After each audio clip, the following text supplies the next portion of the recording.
The president calls you, former president who's running right now. Trump calls you. He wins. Vivek, I want you to be the VP. I want you to be, after he wins, the AG. I want you to be Secretary of Commerce. I want you to be, is there any job you would say no to if he called you to say, I want you to help me with XYZ job? Well, look, I think it would be work more like a conversation, right? In terms of where am I going to have maximal impact? And if he proposed a job where I thought I wasn't going to be effective, I thought I wasn't going to make best use of my skill set, I've got a relationship with Donald Trump who I respect immensely, where we're going to have a conversation about that and actually set up for maximal impact for the country.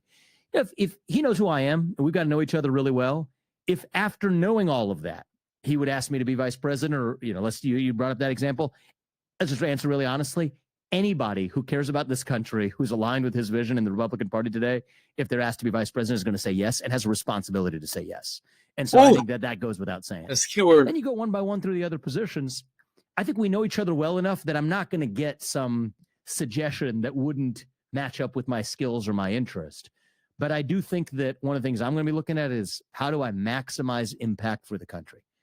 Every one of us has our own unique God-given gifts. We got 5 of us here, 6 of us, including our Rob. What's it? Rob. All right, 6 of us in this room. Blowing up on my neck, Rob. Every one of us has different skills. And by the way, he has different skills than I do. God knows I couldn't be doing what he's doing. I'll tell you that for sure. Every one of us has our own unique God-given gifts. And we got to look ourselves in the mirror and ask ourselves, how are we going to use those gifts to do what is right for this country in the short time that we're given? And so I'm going to do that. Think about things that I talked about during the campaign that were very important to me.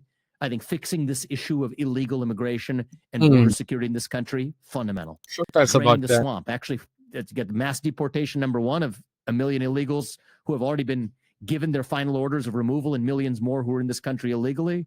That's the first mass deportation. But the second mass deportation I care about is the mass deportation of 3 million federal bureaucrats out of Washington, D.C. So I think those are both pretty important areas that the next administration and the next president can score some pretty quick wins on, actually draining the swamp, actually gutting the bureaucracy, and actually fixing this border crisis and the illegal immigration problem.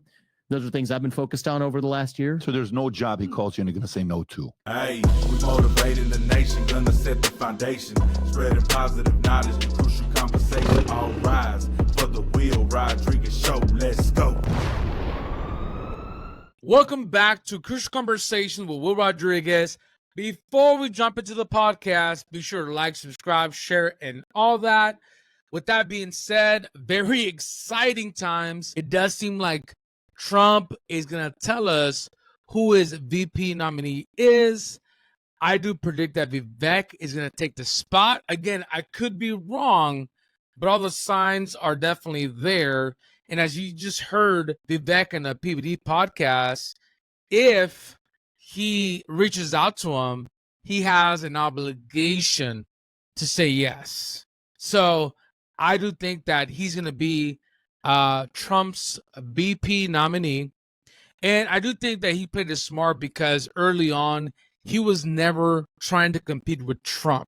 A lot of people like Ron. A lot of people like Nikki Haley.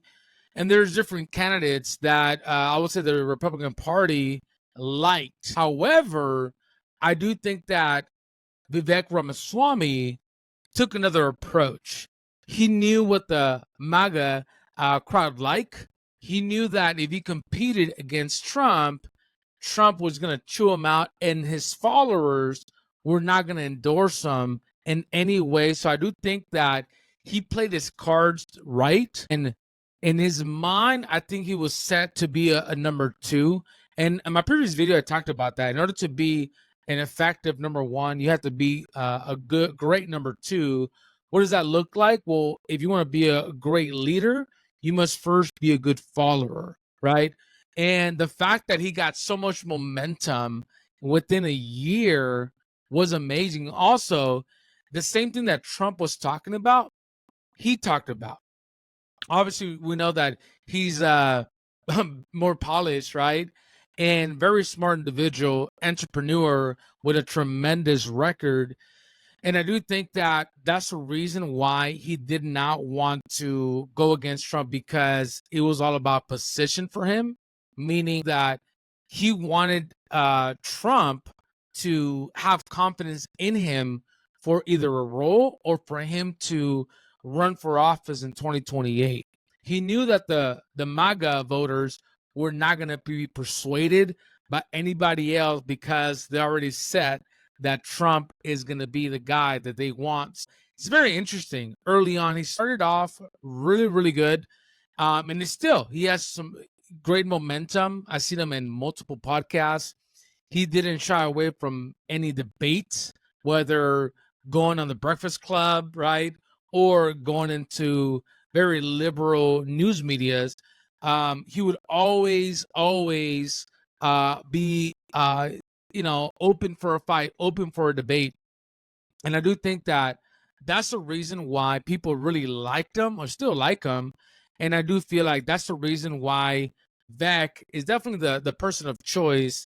And I just wanted to share with you guys something that happened. I feel like, the more we got to know him, the more people started liking him. I do really feel like the fact that he was confident, the fact that he was reckless, kind of like Trump, people love that, right? He was always turning tables, calling people out. People love that about Trump, but also Vivek mirrors that very, very well. Check this out. We've become a party of losers at the end of the day. It was a cancer to the Republican establishment. Let's speak the truth. I mean, since Ronna McDaniel took over as chairwoman of the RNC in 2017, we have lost 2018, 2020, 2022, no red wave that never came. We got trounced last night in 2023. Ooh. And I think that we have to have accountability in our party. For that matter, Ron, if you want to come on stage tonight, you want to look the GOP voters in the eye and tell them you resign, I will yield my time to you. And frankly, look, the people there cheering for losing in the Republican Party. Think about who's moderating this debate. This should be Tucker Carlson, Joe Rogan, and Elon Musk. We'd have 10 times the viewership, asking questions that GOP primary voters actually care about and bringing more people into. That is so true, because I do believe in 2028, whoever wants to run for office is going to be forced to go on people's podcasts like a Joe Rogan, like a Patrick Bet-David, and so forth. That's so good. Do you think the Democrats, and we've got Kristen Welker here, do you think the Democrats would actually hire Greg Gutfeld to host a Democratic debate? They wouldn't do it. And so the fact of the matter is, I mean, Kristen, I'm going to use this time because this is actually about you in the media and the corrupt media establishment. Ask you, the Trump-Russia collusion hoax that you pushed on this network for years, was that real, or was that Hillary Clinton made up disinformation? Answer the question. And just like that, a star was born. Ladies and gentlemen, I don't know how you feel about Vivek, but I do feel like he's going to be around for a while. And not only does he mirror the same policies as Trump, but I do think that people are ready for a change. People are wanting to build better partnerships. Right now, I'm seeing a partnership between Elon, Tucker, Trump, Vivek. And I do believe that people want to see that type of partnership, working closer together to get things done. And the last clip that I want to show to you guys is this one. This is, again, another sign that Vivek is Trump's VP. Filming Trump Force One leaving the Cleveland airport after Donald Trump allegedly headed south to go speak to someone in private, according to the actual tweet itself, saying that Vivek is Trump's VP. This is the tweet. Trump discreetly left Cleveland a few days ago, unbeknownst to anyone. I took this video of the plane leaving myself, says this photographer.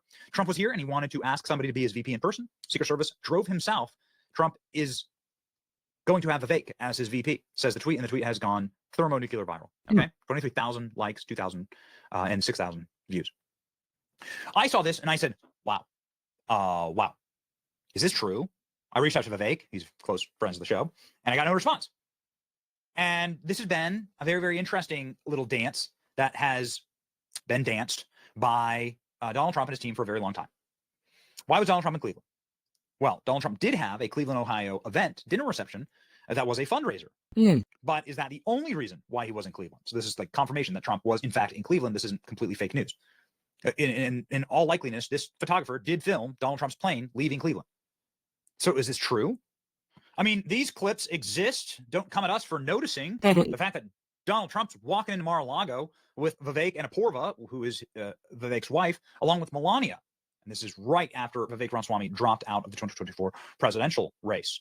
Again, not our fault that we notice things like this with Donald Trump bringing Vivek up on stage, saying, we're going to win. We need to win, Vivek. These are the kind of things. Donald Trump literally beckoning Vivek on stage. Feels like a VP pick to me. These are the kind of things that we've seen and heard from guys like Glenn Beck, who speak to Donald Trump quite a bit. Donald Trump called me and he said, any advice on who I should pick for vice president? Oh, really? Who do you think? Not that he's probably calling everyone. Well, that's great that you're on called that me list. too. So he said, who do you think? And I said, I don't know how you're going to feel about it, but this is the day, I think it was the day he trashed Vivek. And I said, Vivek. And he said, why do you say that? He said, that's the number one response from everybody I've asked that question. So number one response is Glenn Beck. And then Glenn Beck goes on to sing Vivek's praises, right? And Vivek, there's much to be praised, right? Here's Vivek standing That's a behind dope picture, Donald by the Trump, way.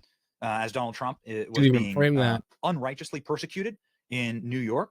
Obviously, Vivek has a lot of love inside of the conservative community. Many people really blown away by his candidacy, and then sort of the way he's carried himself after his candidacy. Many people saying that he is a sort of young, starry-eyed Donald Trump in the making, and that he should be the VP. So here's JD Vance. This is somebody who is also in the running to be VP. Many Building your online business? Go to Wix.com and set speculating that he's in the top 3 candidates, saying wonderful energy for Donald Trump in Cleveland. We have more enthusiasm than ever, he told the crowd. So this is the event that supposedly was the fundraiser that Donald Trump then traveled to see Vivek and ask him to be his VP. Okay, so again, confirmation that Donald Trump was in Cleveland and that this video is real, and that those who were there at the event, can sort of like place Trump at the crime scene, as it were, right? So is this happening? Is Vivek the dark horse VP candidate? Because we haven't heard his name floated in quite a while. 2 other quick things. Donald Trump has said that his VP will be at the debate, and he's already chosen. And we have 100% confirmation that Vivek will be at the debate. So there's just another little bit of data point to Vivek as the VP candidate. So there it is, ladies and gentlemen. So let's now begin to fact check all of this. All right. So there's a buildup, and that's why all this is going viral. And I'm not saying that anybody knows definitively what Donald Trump is going to do, but we do have some answers from Vivek on the record about all of this, right? Since this did in fact go viral.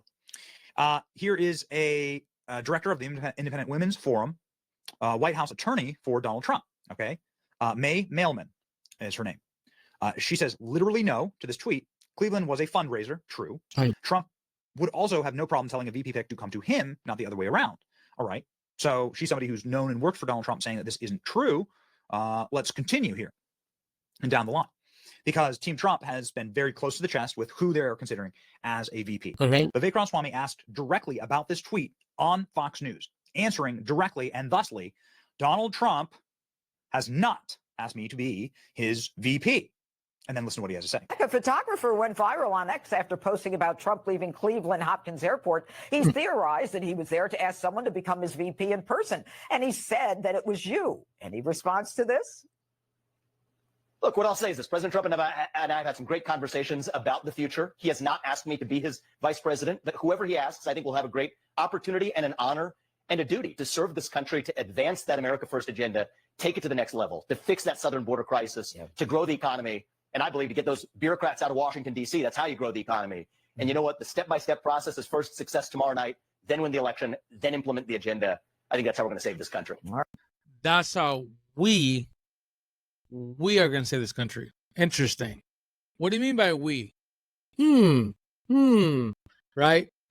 So that's why I do predict that Vivek is going to be Trump's VP. Let's see what happens. And I could be 100% wrong. Don't shoot the messenger. But all the signs are there. I mean, he could pick Tucker. And he might say yes. But I don't think he will say yes, because he has a lot of things going on. But I could be wrong too. But I do think it's Vivek. What do you guys think? Do you think Vivek is going to take it? Do you think Nikki Haley's going to take it? Which, again, if he does, it's going to be a horrible mistake. Regardless, there's going to be a lot of changes. Obviously, There's a lot of opposition still. We know that Biden's going to be dropping out of the race, but anything could happen. All that I ask of you is to keep on praying for our leaders, pray for this great country of ours, pray for the peace of Jerusalem, and pray for those that go against you. Okay, with that being said, share your thoughts on the comment section, like and share. Happy 4th of July to everybody out there. Happy birthday, America. With that being said, you guys know what to do. Tune into the next podcast. Fight in the good fight. Stay in prayer. Stay dangerous. And I'm out. That Rodriguez show, yeah, that Rodriguez show, yeah.